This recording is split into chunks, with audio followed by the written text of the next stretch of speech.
Il y a quelque chose d'un peu terrible dans cet évangile, c'est cette parole de Dieu, une fois que la porte est fermée, qui dit « Je ne sais pas d'où vous êtes ». Et puis alors on lui répondra « Mais Seigneur, on comprend pas, on avait mangé et bu en ta présence, tu avais prêché sur nos places. » Et le Seigneur répète à nouveau « Je ne sais pas d'où vous êtes, éloignez-vous de moi, vous tous qui commettez l'iniquité. » Alors, quelque chose qui revient souvent dans ces évangiles du jugement dernier, c'est l'étonnement de ceux qui seront jugés. On voit la même chose dans Matthieu 25, mais quand est-ce qu'on t'a vu avoir faim, avoir soif, être en prison et ne pas être venu jusqu'à toi? Ils sont étonnés. Peut-être c'est ça dans cet évangile qui est dénoncé. C'est l'illusion spirituelle. On peut tout à fait, spirituellement, être complètement à côté de la plaque. Et c'est pour ça qu'il y aura un étonnement, mais on n'avait pas vu qu'on était complètement à côté, qu'on n'était pas vraiment avec toi. Et dans cet évangile, Jésus vient dénoncer cette espèce d'illusion spirituelle dans laquelle on peut se mettre par rapport à nous-mêmes.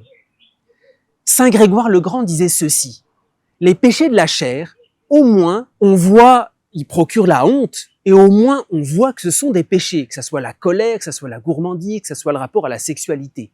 Au moins, il y a une lucidité, qu'il y a quelque chose qui n'a pas été droit. Mais il ajoute les péchés de l'esprit, l'illusion sur nous-mêmes, ne procurent pas forcément la honte, et ces péchés peuvent se déguiser, j'allais dire, peuvent se cacher à nos propres yeux. Alors, à la fois, cet évangile est terrible, parce qu'il nous dit, oui, on peut être complètement dans l'illusion sur nous-mêmes.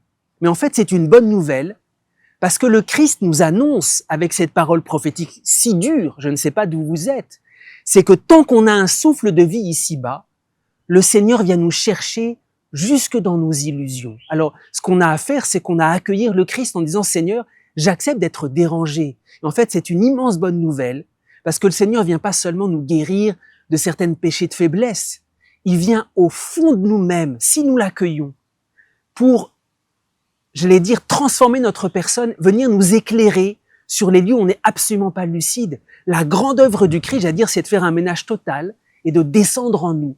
Tellement il nous aime, il vient nous chercher jusque-là. Alors ces paroles prophétiques qui sont dures, je ne sais pas d'où vous êtes, c'est comme des paroles prophétiques où Jésus vient nous secouer, vient nous chercher jusque dans nos illusions sur nous-mêmes, et c'est extrêmement salutaire. Jésus veut faire la vérité parce qu'il nous aime tels que nous sommes.